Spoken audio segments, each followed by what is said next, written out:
আপনি যদি 2024-এর আন্দোলনের প্রেক্ষাপটে পুলিশ হত্যাকাণ্ডের বিচার করতে চান, তাহলে 1971 সালে ফিরে গিয়ে মুক্তিযোদ্ধাদেরও আপনার বিচার করতে হবে, কারণ তারা রাজাকারদের মেরেছিল। এটা আমার কথা নয়, এটা বর্তমান স্বরাষ্ট্রমন্ত্রীর কথা, এবং যেন তেন জায়গায় কথা নয়, অন রেকর্ড সংসদে তিনি বলেছেন।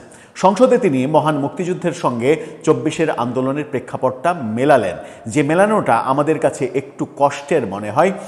এই মেলানোটা যদি 2 দিনের কোনো রাজনীতিবিদ যাদের বয়স রাজনীতিতে 1 বছরও হয়নি, তারা যদি মেলানোর চেষ্টা করেন, কিংবা তারা যেভাবে মেলানোর চেষ্টা করে যাচ্ছেন গত 1.5 বছরেরও বেশি সময় ধরে, তাদের ব্যাপারে আমাদের এতটুকু কষ্ট লাগে না, বরং এক ধরনের করুণা তৈরি হয়। কিন্তু যখন একজন বর্ষিয়ান রাজনীতিবিদ এই বক্তব্য দেন, তখন আমাদের একটু বুঝতে হবে যে তিনি কোন প্রেক্ষাপটে এই কথাটা বললেন, কেন 71-এর সঙ্গে 24-কে তুলনামূলক চিত্র তাকে তৈরি করতে হলো। চলুন একটু জেনে দেখি যে পুলিশ হত্যাকাণ্ডের বিচার হচ্ছে কি হচ্ছে না, সেই ব্যাপারে বলতে গিয়ে স্বরাষ্ট্রমন্ত্রী কেন মহান মুক্তিযোদ্ধাদের, মহান মুক্তিযুদ্ধকে, 71-কে তুলনামূলক চিত্রে নিয়ে আসলেন। সেই আলোচনাই করব এই ভিডিওতে। থাকবেন পলিটিক্স টিভির নিয়মিত আয়োজনে।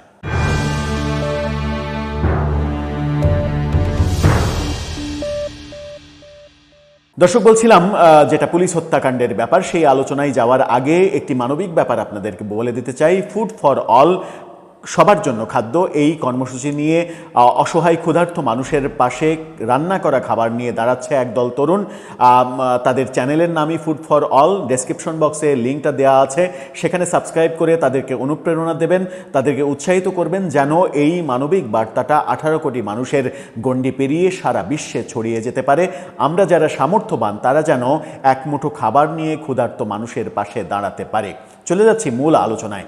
বলছিলাম, সংসদে পুলিশ হত্যাকাণ্ডের ব্যাপারে 2024-এর জুলাই আন্দোলনের পুলিশ হত্যাকাণ্ডের ব্যাপারে কথা বলেছেন স্বরাষ্ট্রমন্ত্রী, এবং সেই কথা বলতে গিয়ে অনেক কথাই তিনি বলেছেন।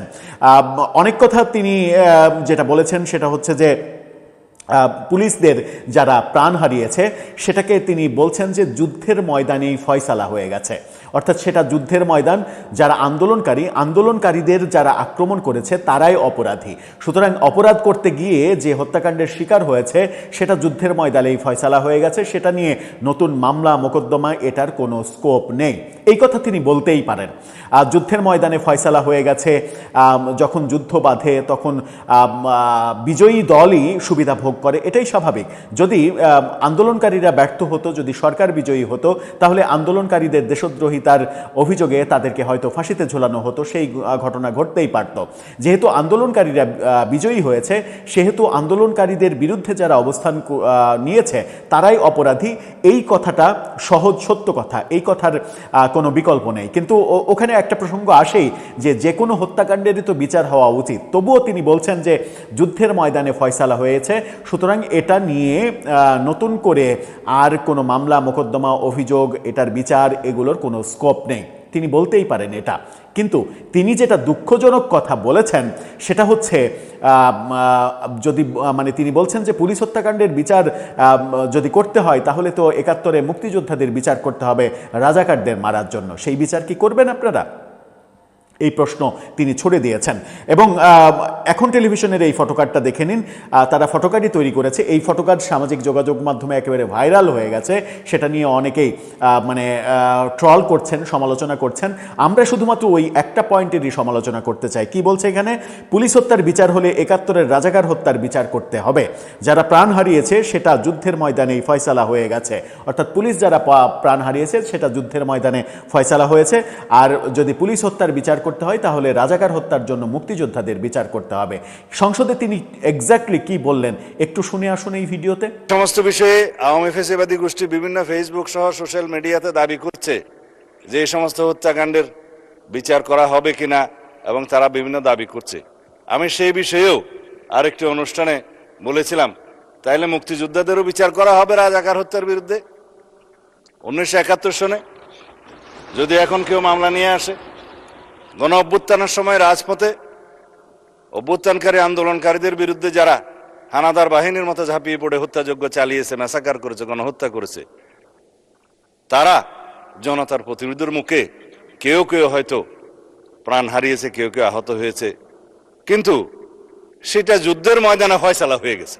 যুদ্ধের ময়দানেই ব্যাপারটা ফয়সালা হয়ে গেছে এই কথা তিনি বলতেই পারেন, কারণ যুদ্ধ লাগলে এই যুদ্ধে কে মরবেন কে বাঁচবে, সব থেকে বড় কথা হচ্ছে যে বিজয়ী যারা তাদের পক্ষেই সব কিছু যাবে, এটাই স্বাভাবিক। সুতরাং সরকার এবং সরকারের পক্ষের পুলিশ যেহেতু পরাজিত হয়েছে সেহেতু তাদের বিপক্ষেই ব্যাপারটা যাবে, এটাই স্বাভাবিক।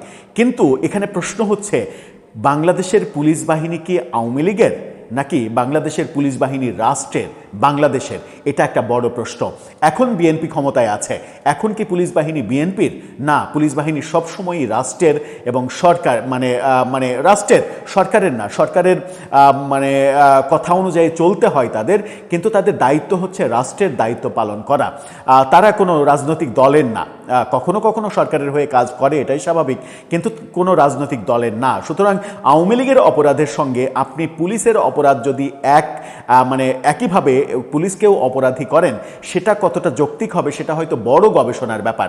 কিন্তু তবুও মেনে নিলাম যে যুদ্ধের ময়দানে ব্যাপারটা ফয়সালা হয়ে গেছে, মেনে নিলাম তর্কের খাতিরে। কিন্তু মুক্তিযুদ্ধের সঙ্গে এই তুলনাটা কেন? এর আগেও তার এরকম একটা বক্তব্য তিনি দিয়েছেন, এরকমটা ছড়িয়ে পড়েছিল, যদিও খুব একটা বিশ্বাসযোগ্য ভিডিও আমরা খুঁজে পাইনি যে এরকম বক্তব্য, রাজাকারদের মারার জন্য মুক্তিযোদ্ধাদের বিচার করতে হবে, এই একই ধরনের বক্তব্য আগেও দিয়েছিলেন। সেটার তেমন একটা সত্যতা আমরা খুঁজে পাইনি।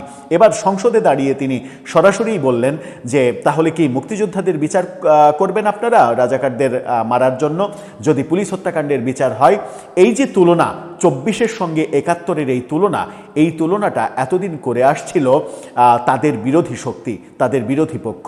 হঠাৎ করে তিনি নিজেও এই তুলনাটা করলেন, করে মুক্তিযুদ্ধকে একটু ছোট করে ফেললেন কিনা, মুক্তিযুদ্ধ একটু ছোট হয়ে গেল কিনা, ২৪-এর সঙ্গে ৭১-এর তুলনা চলে কিনা, ২৪-এর পুলিশ হত্যাকাণ্ডের সঙ্গে মহান ৭১-এর রাজাকারদের মারার ব্যাপারটা আসে কিনা, পুলিশকে তিনি রাজাকারের সঙ্গে তুলনা করছেন কিনা, এই প্রশ্নগুলো সামনে এসে যায়। আমার মনে হয় যে স্বরাষ্ট্রমন্ত্রী এবং বিএনপির প্রধানমন্ত্রীর পরে আমার মনে হয় যে সব থেকে গ্রহণযোগ্য অবস্থায় যিনি রয়েছেন সালাউদ্দিন আহমেদ, তার এই ধরনের বক্তব্যের আগে আরেকটু ভেবে কথা বললে ভালো হতো।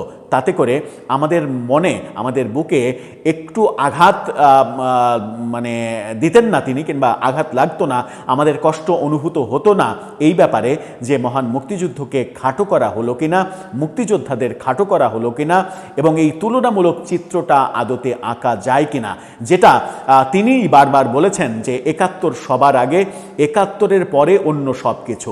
যখন বিএনপি নিজেরাই বলছে, তিনিও নিজেই বলছেন যে ৭১ সবার আগে, সেই ৭১-এর সঙ্গে ২৪-এর পুলিশ হত্যাকাণ্ডের যখন তুলনা করা হয় এবং মহান মুক্তিযুদ্ধে যারা রাজাকার ছিল, পৃথিবীর ঘৃণ্যতম কাজ যারা করেছে, তাদের মারার সঙ্গে এখানে পুলিশ মারার ব্যাপারটা যখন তুলনামূলক চিত্র হয়, তখন আমাদের বুকে একটু আঘাত লাগে, সজোরে আঘাত লাগে, যে আঘাতটা সইবার মতো ক্ষমতা আদৌ আমাদের আছে কিনা, কিংবা সেই আঘাতটা অ্যাবজর্ব করতে কতটা সময় আমাদের প্রয়োজন হবে, সেই আঘাতের বেদনাটা মুছে ফেলতে আমাদের কতটা সময় লাগবে, সেটাও একটা গুরুত্বপূর্ণ বিষয়।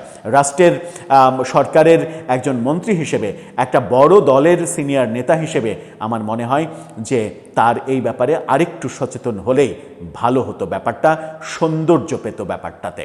দর্শক, আপনার মতামত এই ব্যাপারে জানিয়ে লিখতে পারেন আমাদের কমেন্ট বক্সে।